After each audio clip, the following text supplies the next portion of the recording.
already know who it is. It's your boy. What's up? Welcome back to the channel. First off, I want to say a big apology to those who subscribed to this channel thinking it would be exclusively about frogs. This is not a frog video, unfortunately. Or is it? You'll never know. I guess you just have to watch the whole thing and see, I guess. Anyway, thanks again for all the comments congratulating me on 1,000 subscribers. It really means a lot. If you've been watching my videos, but you haven't subscribed to me, you should probably do that, so that I can stop doing this really annoying thing that YouTubers do where I say, this is the amount of people that watch my videos and this is the percentage of them that aren't subscribed. So just subscribe if you watch my videos. Yeah, just do it. Anyway, so the topic of this video, it's partly just me projecting and me wanting to hear other people's opinions on this, slash me wanting to make a video about this because I've been thinking about it for like 3 years. And that's rehoming reptiles. Rehoming reptiles is just when you have a pet reptile or any other pet for that matter. Hey, what's up, water bottle? You're in the shot. It's just when you have a pet that you would like to find a new home, thus rehoming it. And there's various reasons that people tend to rehome their reptiles. GoHerping actually made a video very similar to this that I watched right after I came up with the idea to make this video, so who's really ripping who off now? But yeah, there's tons of reasons people like to rehome their pets, whether they're moving, or they can't afford to keep the animal anymore, or the animal has problems, or the care ended up being a lot more intensive than they initially thought it would be. Regardless of the reason, sometimes people need to get rid of and find new homes for their animals, which is something that I've been considering for one of my animals for a bit, and we'll talk about her soon. Something that I've been interested in for a majority of the time I've been involved in the reptile community is just the culture around rehoming. Like, I go and I look at Craigslist classified ads pretty much every week. Like, I'll just go to the community Craigslist tab and the local Craigslist tab that's around me, and just go through the classifieds and see like, oh, here's a person trying to find a new home for their bearded dragon, or here's a person trying to find a new home for their snake. And then I'll romanticizing about maybe taking those animals in, but it's always interesting to see the various different reasons that people on that platform like to come up with to get rid of their animal, basically. And I see something very similar on Facebook, albeit a more interesting and broad culture has sort of developed around animal rehoming, specifically on Facebook and Facebook Marketplace. Like, there are entire groups dedicated to just rehoming and the selling or the relocating in general of animals just on Facebook. And it's a really interesting culture that's developed because, you know, tons of different people have different reasons and all that kind of stuff. You know, Facebook unfortunately doesn't allow, well, for better or for worse, doesn't allow live animal transactions to occur. So you don't see as many of these rehomes on Facebook Marketplace. But years and years ago, it was something that I would purge through all the time, you know, just like, oh, maybe I'll get a new reptile, maybe it'll be something from Facebook Marketplace. But unfortunately, I don't have unlimited money and unlimited space, so I can't take in every reptile I see. So anyway, this is Fatty. Fatty is my leopard gecko. You can see her right here. Say hello to the camera. The limits of your corporeal form are a recusation to not only my superior intellect but— Yeah, she's a little cute one. Anyway, I've had Fatty for a little over 5 years, if not exactly 5 years at this point. And if you've seen any of my previous videos, I've gone over sort of my history with her. But if you haven't, I can give you a rundown right now. But also, you should probably check out the videos that I made about her previously, because I think they're pretty good videos and they definitely deserve to be watched. But I got Fatty in a trade when I had gotten an additional bearded dragon, and I had messaged this guy on Facebook who was looking for a male bearded dragon, and I traded him that bearded dragon for 3 leopard geckos. Fatty was one of them. She got her name because, you know, at the time I didn't really understand a whole lot about cohabiting geckos, and she ate so much more food than the other 2 leopard geckos that she just became so fat and they were all underweight. So I had to separate her from the rest of the geckos so that they could get nourishment and survive. I don't have them anymore. She's the only one I ended up keeping, but yeah, that's Fatty. For the past 3 years, I've been trying to rehome Fatty, but going back on it and just not doing it. And one of the reasons why, honestly, just to put it plain and simple, is I'm just bored of her. Like, there's no thoughts. Peaceful negotiation under a regime that enacts violence on its citizens.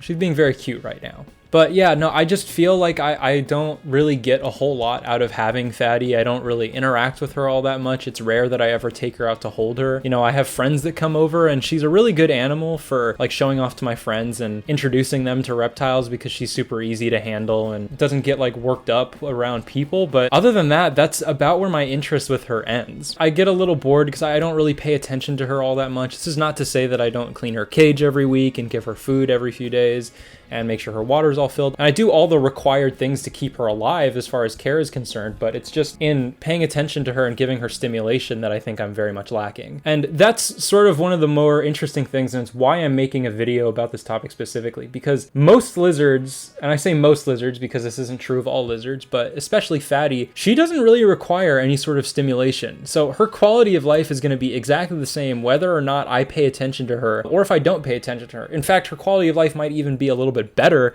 the more I leave her alone and leave her to her own devices. That's because, you know, leopard geckos aren't very intelligent and they don't really require human stimulation in order to be healthy, whereas my monitor lizards and that kind of stuff, they don't require human stimulation, you know, but I would argue they do require a certain level of mental stimulation in order to remain happy and healthy. My Savannah monitor, for example, Bosk, likes to play around with some of the decorations that are in his cage, and whenever I add something new in there, he's always curious about investigating it, whereas Fatty is just zero thoughts, head completely empty, full of garbage, in fact. Oh, I won't say that, I'm sorry. Yep. Yay. Fatty is one of those animals where I don't feel incredibly emotionally attached to her. Obviously, there is a degree, otherwise I probably would have rehomed her by now. But I've sort of been in conflict over the past couple years where I'm like, is it worth rehoming an animal just because I don't like them as much? Because the promise of getting new Reptile is really fun and interesting to me. That's something that I've sort of struggled and grappled with, where something starts going wrong with one of my animals, or if I start having misgivings about one, I think of all the really cool, new, and interesting reptiles I could get if I just didn't have this reptile, which is kind of a dark thought, but also it doesn't have to be. I notice a lot of people in the reptile community sort of act like that. Like, it's sort of split down the middle 50-50, where reptile keeping, and I see this a lot with fish and invertebrate keeping, etc., is a lot more depersonalized than other forms of pet keeping. And what I mean by that is when people have dogs or cats, those things are like their children. They're like another human being in their house. They pour their heart and soul into loving these animals, and you know, if they die, there's like